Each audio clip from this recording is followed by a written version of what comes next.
जिन लोगों को मैं देखता हूँ कि अपने सास ससुर को भी अपने माता पिता का सम्मान देते हैं, वो बहुत भाग्यशाली लोग होते हैं। और वे लोग जो सास ससुर होकर भी अपनी बहू को अपनी बेटी से ज़्यादा मानते हैं, वो बहुत बहुत सौभाग्यशाली लोग कोई कोई होते हैं।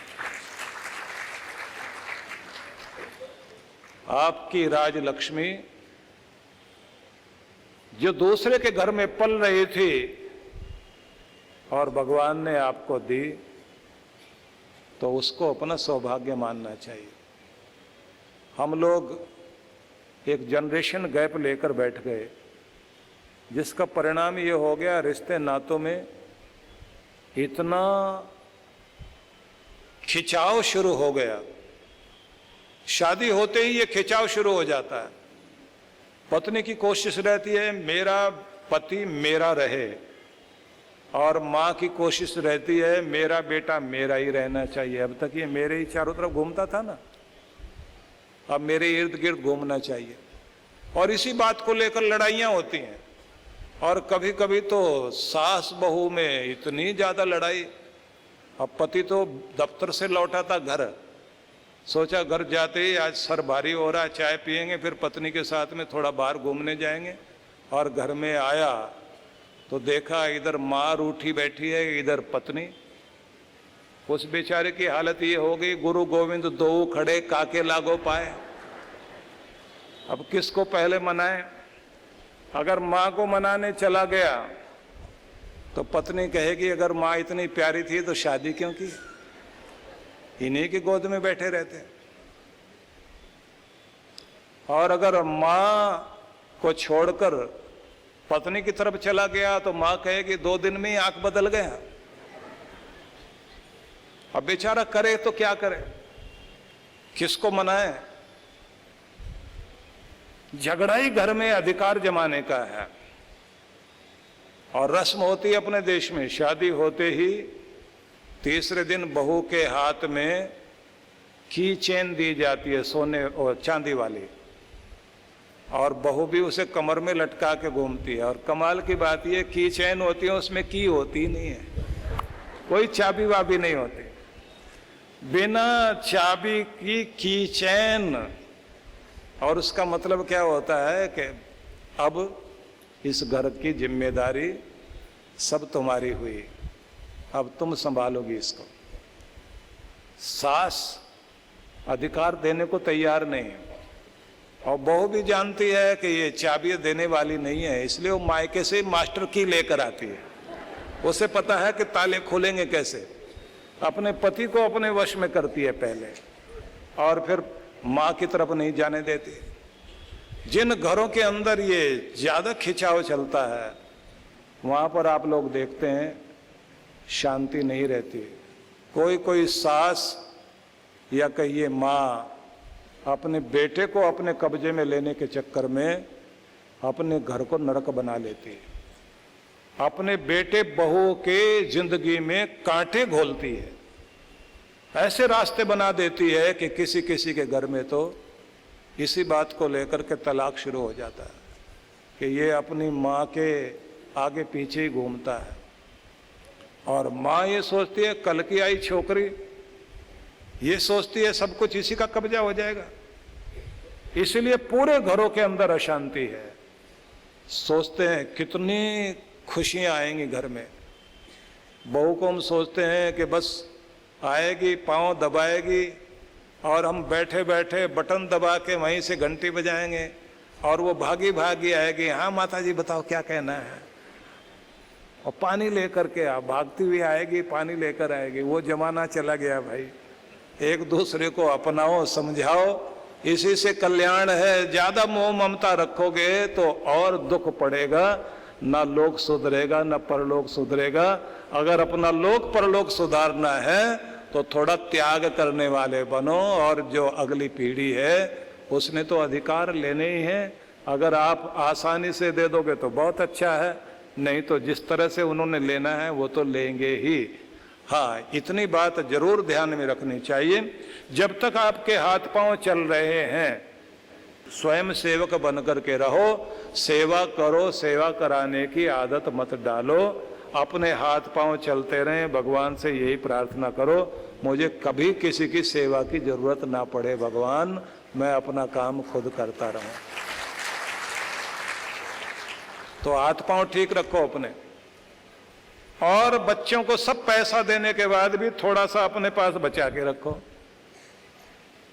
जिससे बुढ़ापा आराम से बीत जाए। जब तक आप दे रहे थे बात और थी, जिस दिन आपने मांगना शुरू कर दिया उस दिन बात कुछ और होगी। उस दिन तो आपको मूड देखना पड़ेगा, बेटे का मूड ठीक है, बहू तो नहीं सामने खड़ी हुई है। जब बहू नहीं होगी और बच्चे का मूड ठीक होगा तब जाके धीरे से बेचारा बोलता है बेटा कुछ पैसे की जरूरत है। इससे अच्छा है अपना बुढ़ापा ठीक से व्यतीत हो सके इतना अपने पास जोड़ के रखना, और आपके बच्चे कितने भी अच्छे हों तो भी जोड़ के जरूर रखना। इतना अपने पास रखो कि आपको मांगना नहीं पड़े। अब तक बिना मांगे सिर उठा के जिंदगी जी है तो बुढ़ापा भी आपका ऐसे ही बीतना चाहिए।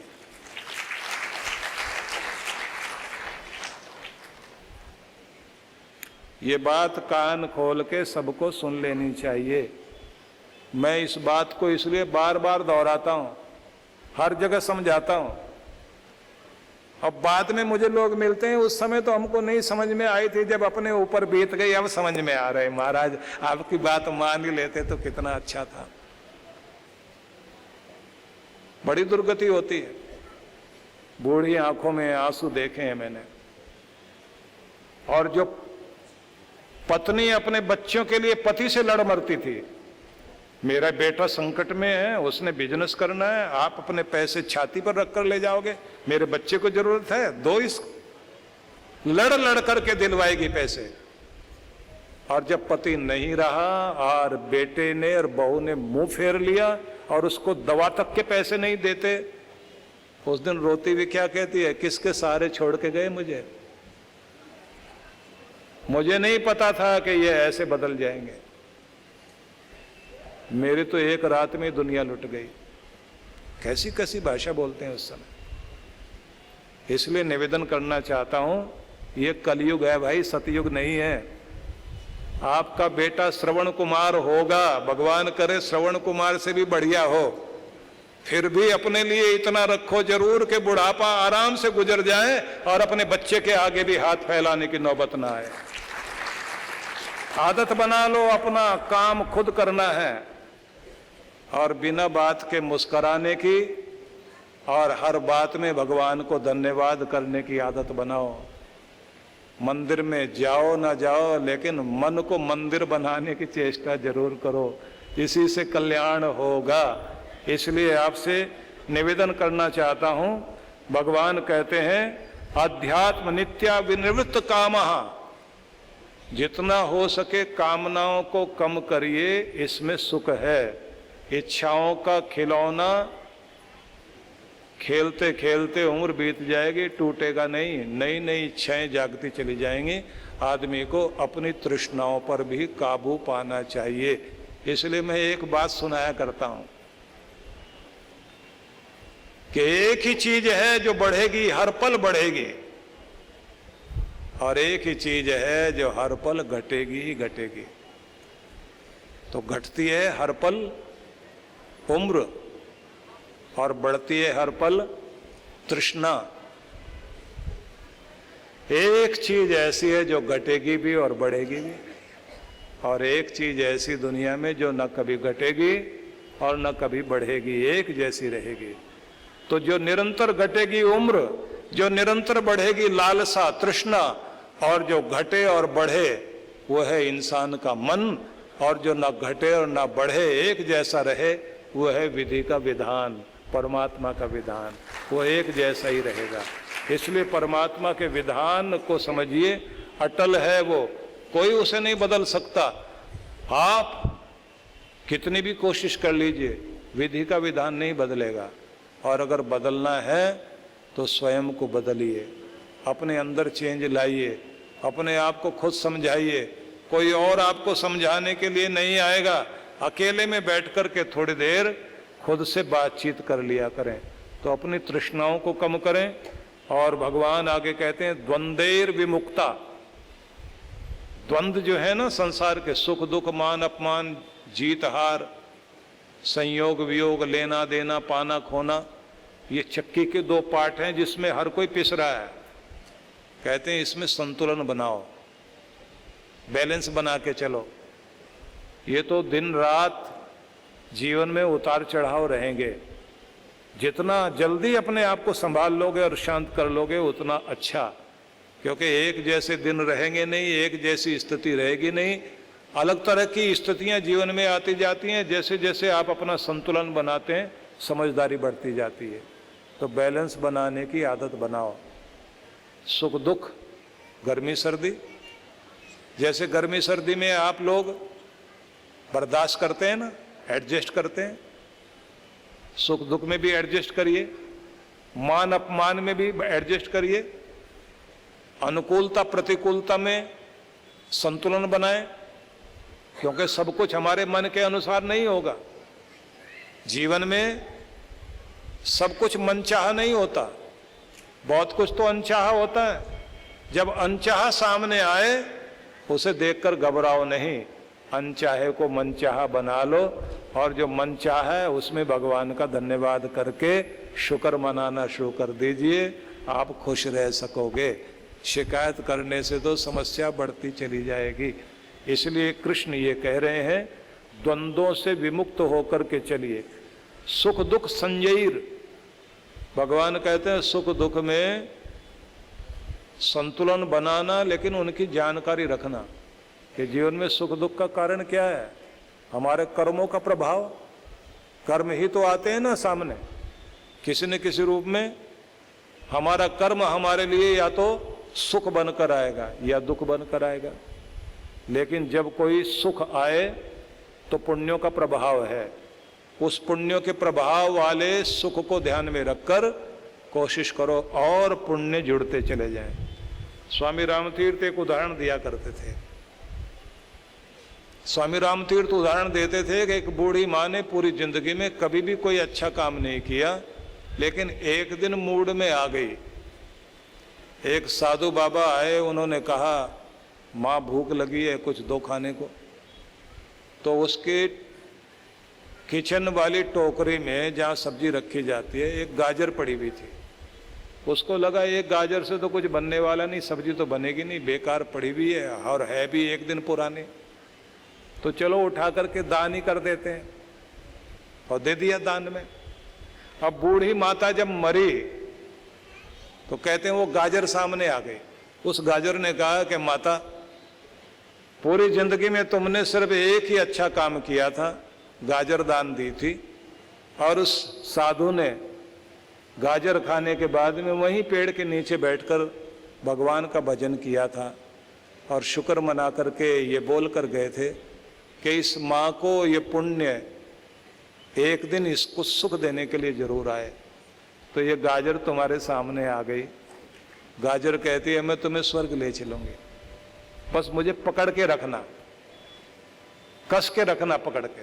तो बूढ़ी माता ने गाजर पकड़ ली, गाजर पकड़ ली। अब गाजर ऊपर उठ रही है, स्वर्ग की तरफ माता जाने लगी। उसको देखते ही एक पड़ोस वाली महिला ने सोचा ये फ्री में स्वर्ग जा रही है, मैं भी इसकी टांग पकड़ लेती हूँ। तो उसने उसकी टांग पकड़ ली। उसको देखते ही दूसरी महिला आई, उसने भी टांग पकड़ ली, और आसमान में ऊपर तक उड़ी जा रही है महिला, और नीचे लंबी लाइन लगी हुई है और क्यू में और भी लोग लाइन में लगे हुए हैं। बूढ़ी माता ने ऊपर से ही देखा गाजर दान हमने किया, फायदा सारा संसार ले रहा है, हद हो गई। गुस्से में आई, और गुस्से में आते दोनों हाथ से पीछे वाली महिला को जोर से थप्पड़ मारा, गाजर छूट गई और सारे धड़ाम से नीचे। स्वामी रामतीर्थ सुनाया करते थे कि पुण्य से पुण्य बढ़ सकता था, लेकिन वहां भी ईर्ष्या आ गई और नरक देकर चली गई। अगर आपकी जिंदगी में कोई अच्छी चीज है उसे बोते चले जाओ, बोते चले जाओ, जिससे स्वर्ग तुम्हारा अपना बन जाए। नहीं तो नरक पैदा करने वाला पाप तो कभी भी मन में जाग जाएगा। जब मन में पाप जागता है झटका देकर हटाओ और पुण्यों को बढ़ाने के लिए भगवान से प्रार्थना करो कि भगवान मुझे इस लायक बनाए रखो कि मेरे द्वारा कुछ न कुछ अच्छा होता रहे। जितना पुण्य बढ़ेगा उतना ही आपके जीवन में सुख आता चला जाएगा। रोज शाम को सोने से पहले एक बार देख लिया करो कि आज मैंने कौन सा पुण्य किया जो मेरी जिंदगी को सुख देगा। पुण्यों को जितना बढ़ा लोगे उतनी ही जीवन में शांति आएगी। इसलिए मैं चाहता हूँ कि नाम जपने वाले बने, सेवा वाले बने, अपने बड़ों के प्रति जितना भी हो सके सम्मान, सेवा का भाव, उनके लिए समय निकालने वाले बने। इसी में कल्याण है। परम पूज्य श्री सुधांशु जी महाराज के पावन सानिध्य में अमृत ज्ञान वर्षा दिनांक 27 से 30 जुलाई 2023। श्री कृष्ण गोविंद हरे मुरारे, हे नाथ नारायण वासुदेवा। कार्यक्रम की रूपरेखा 27 जुलाई 2023, समय दोपहर 12 बजे। सत्संग स्थल श्री धाम आश्रम, आदि विश्वनाथपुरा, राजन कुंटे, बैंगलोर। 28 से 30 जुलाई 2023, प्रातः 9 से 11 बजे, शाम 5 से 7 बजे। विशेष कार्यक्रम गुरु दीक्षा समारोह 30 जुलाई प्रातः 11:30 बजे। सत्संग स्थल Purnima convention hall, 31 cross 4th block, Jayanagar, Bangalore. आयोजक विश्व जागृति मिशन बेंगलोर मंडल। संपर्क सूत्र। आप सभी इस कार्यक्रम में सादर आमंत्रित हैं। अन्नपूर्णे सदा पूर्णे शंकर प्राण वल्लभे, ज्ञान वैराग्य सिद्ध्यर्थम भिक्षाम देहि चा पार्वती। अर्थात हे अन्नपूर्णे, आप सदा पूर्ण हैं, भगवान शंकर की प्राण वल्लभा हैं। हे माँ पार्वती अन्नपूर्णा, आप मुझे भिक्षा दे जिससे हमारे ज्ञान वैराग्य की शुद्धि हो जाए। सेवा आज जिस संस्थान का पर्याय बन चुकी है वो है पूज्य श्री सुधांशु जी महाराज के सानिध्य में संचालित विश्व जागृति मिशन।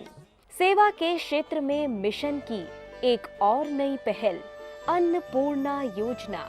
इस योजना में आप अपने एवं अपने परिवारजनों के जन्मोत्सव, विवाह की वर्षगांठ तथा दिवंगत परिजनों की पावन स्मृति में आनंद धाम आश्रम में स्थित गुरुकुल के ऋषि कुमारों एवं वृद्धाश्रम के वृद्ध जनों को सहभोज करा सकते हैं। इस अवसर पर प्रातः गुरुकुल के ऋषि कुमारों द्वारा वैदिक मंत्रोच्चारण के साथ आपके एवं आपके परिवार की मंगल कामनाओं के निमित्त यज्ञ का आयोजन किया जाता है। यजमान की सुख, समृद्धि और दीर्घ आयु के लिए प्रार्थना भी की जाती है। दोपहर को सहभोज का आयोजन होता है। आप सपरिवार आनंद धाम पधारे, यज्ञ में भाग लें और अपने हाथों से भोजन कराकर पुण्य लाभ एवं आत्म संतुष्टि के भाव से जीवन को आनंदमय करें। इस योजना से जुड़ने के लिए एवं अधिक जानकारी के लिए संपर्क करें 958-2954-200, 9560792792। सहयोग राशि भेजने के लिए हमारा अकाउंट डिटेल है